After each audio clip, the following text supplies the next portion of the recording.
The barbell bench press. The thing every guy in the gym uses to rank himself against every other guy in the gym. And for good reason. This is the most mechanically efficient way to load the chest with maximum weight. Bar path travels in a slight arc, not straight up and down, slight arc. Chest receives the load at peak stretch. Triceps and anterior delts assist at lockout. The system works. But here's what most people miss. The flat bench is a mid-chest exercise, not upper, not lower. The sternocostal head of the pec major, the thick, meaty middle, that's what's getting trained here. If your entire chest program is built around flat bench, you're developing 1/3 of the muscle and calling it a full workout. Grip width matters more than you think. Wider grip shortens the range of motion, loads the chest harder at the bottom. Closer grip shifts the work toward the triceps. Most people default to the widest grip they can manage and wonder why their elbows hurt. Move it in 2 inches. You'll feel the difference immediately. The barbell bench press isn't the king of chest exercises. It's the king of loading chest exercises. There's a difference,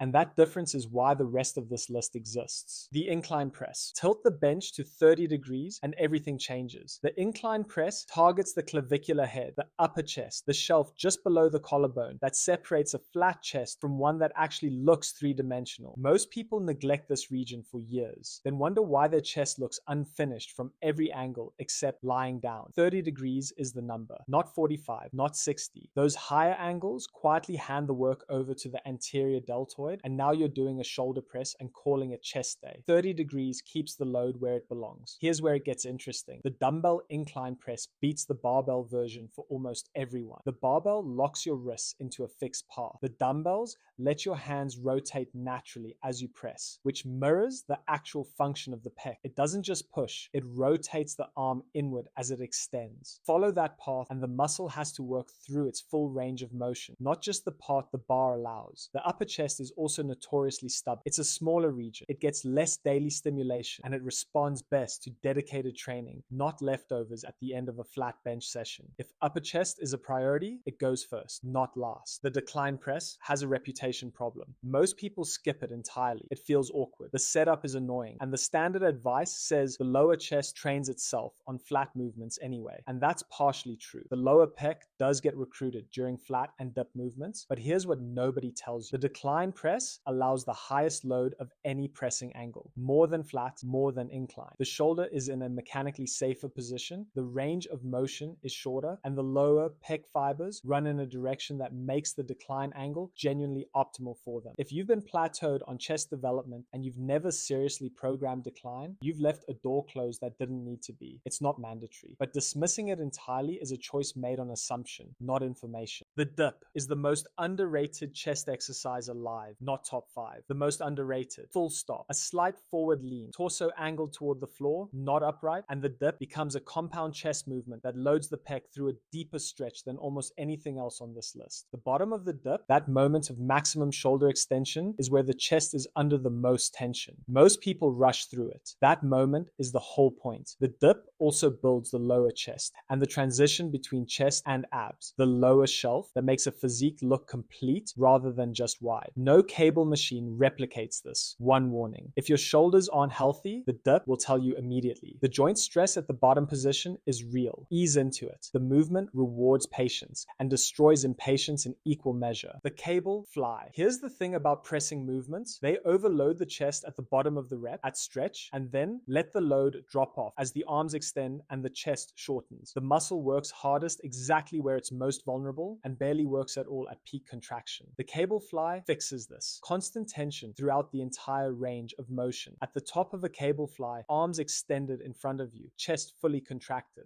The cable is still pulling. The resistance doesn't disappear. The muscle has to hold, has to squeeze, has to actually finish the rep instead of coasting to lockout. Set the cables at different heights and you get different angles. High cables angled downward, train the lower chest. Low cables angled upward, train the upper chest. Mid-high cables hit the middle. One machine, 3 solutions. This is not a warm-up exercise. This is not a finisher you do when you're too tired for anything else. For hypertrophy, for actually building muscle, not just moving weight, the cable fly deserves a real place in the middle of your session when the muscle is is warm and the mind-muscle connection is on. The Pec Deck gets dismissed as a machine movement. Machines are for beginners. Real lifters use free weights. This is a take that sounds confident and costs people results. The Pec Deck isolates the chest with zero stabilization demand. No balance, no wrist position, no secondary muscles compensating, just the pec doing all the work through a guided arc that mimics the natural function of the muscle perfectly. For beginners, this means they can actually feel their chest working, which is harder than it sounds when the bench press keeps defaulting everything to triceps and shoulders. For advanced lifters, this means targeted overload at the end of the session when the stabilizers are already fatigued. The Pec Deck also has one feature no free weight movement can match: